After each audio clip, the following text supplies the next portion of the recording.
Hello friends, welcome to bright beginnings. मैं हार्दिक मोटा। आज का ये सेकंड ट्यूटोरियल है front end development in depth course का।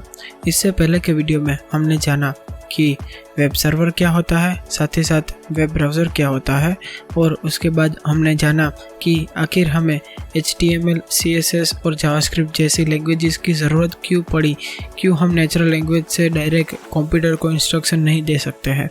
और उसके बाद हमने देखा एक HTML का बेसिक स्ट्रक्चर और उसके टैग के बारे में। आज के इस वीडियो में हम HTML के एलिमेंट्स और उसके एट्रीब्यूट्स के बारे में जानेंगे। So without further wasting much time, let's begin.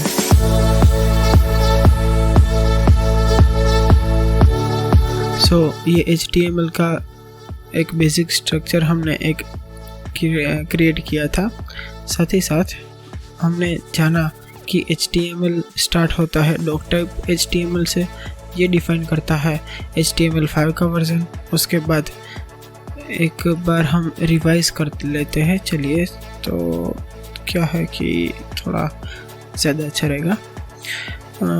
कोई भी एक टैग होता है, वो एक स्टार्टिंग टैग होता है, फिर एक एंड टैग होता है जो कंप्यूटर को इंस्ट्रक्शन देता है कि यहाँ से ये वाला कंटेंट स्टार्ट हुआ है और यहाँ पे ये वाला कंटेंट ख़त्म हुआ है। तो एक टैग का हम एग्जांपल लें तो H1 टैग, तो ये वाला स्टार्टिंग टैग है। लेस देन ग्रेटर देन के बीच में H1 लिखा हुआ है तो ये एक स्टार्टिंग टैग है, और लेस देन ग्रेटर देन के बीच में H1 लिखा हुआ है लेकिन उससे पहले स्लैश है, दैट मीन्स ये क्लोजिंग टैग है। तो ये दोनों टैग के बीच में, स्टार्टिंग टैग और क्लोजिंग टैग के बीच में जो कुछ भी कंटेंट होगा वो उसका टैग का कंटेंट कहलाएगा। ओके, तो इसको हम आगे रन करें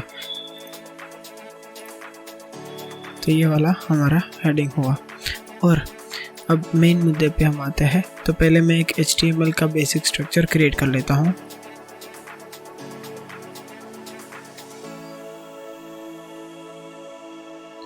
ये HTML5 का बेसिक स्ट्रक्चर है, ठीक है। तो इसके अंदर अगर हम एक एलिमेंट की बात करें, एलिमेंट किसे कहते हैं, तो सिंपल लैंग्वेज में बोले तो कोई भी टैग जहाँ से स्टार्ट होता है, जहाँ पे ख़त्म होता है, ये tag starting tag, and tag और उसके बीच का कंटेंट, ये तीन चीज़ें पूरी की पूरी मिला के एक एलिमेंट बनाती है। यानी कि ये टाइटल एलिमेंट है। ओके, ये पूरा का पूरा HTML का एलिमेंट हुआ, ये बॉडी एलिमेंट हुआ, ये हेड एलिमेंट हुआ।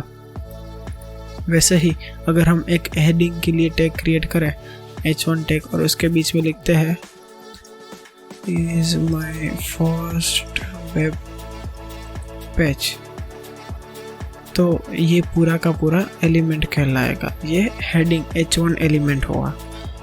ओके, स्टार्टिंग टैग, फिर से एक बार मैं रिपीट करता हूँ, स्टार्टिंग टैग, एंड टैग, उसके बीच का कंटेंट, ये तीन चीज़ें मिला के एक HTML एलिमेंट क्रिएट करती है। इसको हम एक HTML का एलिमेंट कह सकते हैं। ओके, अब अगर मैं HTML एलिमेंट के एट्रीब्यूट की बात करूँ तो कोई भी एलिमेंट है वो सिंपल एलिमेंट हो सकता है, साथ ही साथ उस एलिमेंट की कुछ इन्फॉर्मेशन हो सकती है। जैसे कि ये एलिमेंट है, उसका बैकग्राउंड कलर क्या होगा, एलिमेंट है तो उसके अंदर क्लास कौन सा लगेगा, एलिमेंट का हम एक यूनिक आईडी दे सकते हैं ताकि हमें मालूम पड़े कि H1 यानी हेडिंग 1 तो बहुत सारे हो सकते हैं एक पेज के अंदर, लेकिन कोई एक पर्टिकुलर हेडिंग को हमें टारगेट करना है तो किसी एलिमेंट को हम एक आईडी दे सकते हैं, यूनिक आईडी, जैसे कि स्कूल में हमें रोल नंबर मिलता है वैसा वाला। तो अगर इसको कुछ एडिशनल इन्फॉर्मेशन हमें प्रदान करनी है, प्रोवाइड करनी है, थोड़ा ज़्यादा हिंदी हो रहा है, नो प्रॉब्लम, तो इसको हमें कुछ एडिशनल इन्फॉर्मेशन प्रोवाइड करनी है तो उसे हम उसका एट्रीब्यूट कहेंगे। ओके, मान लीजिए H1 टैग है, तो जहाँ पे टैग स्टार्ट होता है, जहाँ पे ख़त्म होता है, ओके, तो ख़त्म वाले टैग को आपको इग्नोर करना है। सिर्फ स्टार्टिंग वाली टैग जो है वहाँ पे H1 लिखा हुआ है, उसके बाद less than, greater than, okay, H1 और H1 के बाद स्पेस देकर, एक सिंगल स्पेस देकर आप यहाँ पे कुछ भी लिखेंगे, ओके। तो कुछ भी नहीं, मतलब यहाँ पे एक पर्टिकुलर फॉर्मेट है HTML की तरफ से, जैसे कि मैं यहाँ पे लिख रहा हूँ एट्रीब्यूट इक्वल टू और डबल कॉमा के अंदर, डबल कोटेशन मार्क के अंदर वैल्यू। तो H1 टैग के पास एक एट्रीब्यूट करके इंफॉर्मेशन है, ओके, और उसकी ये वैल्यू हुई। जैसे कि मैं यहाँ पे लिखता हूँ BG कलर, यानी कि बैकग्राउंड कलर इक्वल टू, मैं यहाँ पे लिखता हूँ रेड। अगर हम ब्राउज़र में जाके रिफ्रेश करें, सॉरी, तो ओके, H1 टैग का कोई BG कलर नहीं हो सकता। रुकिए, सेम चीज़ मैं यहाँ पे बॉडी को अप्लाई करता हूँ।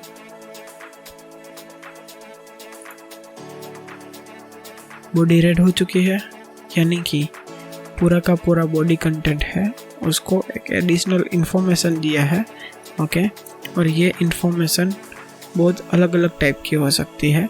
आगे हम जानेंगे CSS के बारे में, और CSS क्लासेस, ID हो गए अलग अलग एट्रीब्यूट के।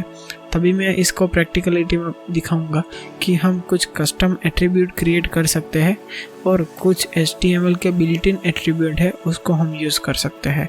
तो इन सिंपल टर्म आज हमने जाना कि स्टार्टिंग टैग और एंड टैग, ठीक है, और उसका कंटेंट, ये तीन चीज़ मिला के एक HTML एलिमेंट क्रिएट करती है, और एलिमेंट की कुछ एट्रीब्यूट यानी कि कुछ एडिशनल इंफॉर्मेशन है वो हम स्टार्टिंग टैग में डाल सकते हैं। जैसे कि यहाँ पे HTML टैग है, HTML टैग यहाँ पे ख़त्म होता है नीचे, तो ये स्टार्टिंग टैग में यहाँ पे lang equal to double quotation के अंदर लिखा हुआ है en।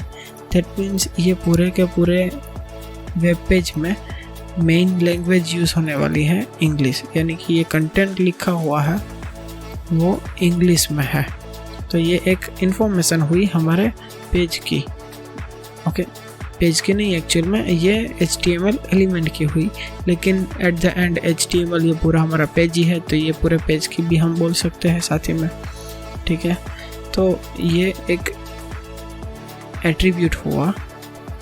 HTML स्टार्टिंग से लेके क्लोज, ये पूरा का पूरा बीच का कंटेंट, ये एक एलिमेंट हुआ, ये एक H1 एलिमेंट हुआ, ये एक बॉडी एलिमेंट हुआ, ये हमारा टाइटल एलिमेंट है। वैसे बहुत सारे एलिमेंट हो सकते हैं। तो अगर कोई बोल रहा है आपको कि H1 एलिमेंट है, उसको कुछ कंटेंट चेंज करना है, या पैराग्राफ एलिमेंट का कंटेंट चेंज करना है, दैट मीन्स वो पैराग्राफ एलिमेंट का कंटेंट की बात कर रहा है। Sorry, spelling mismatch,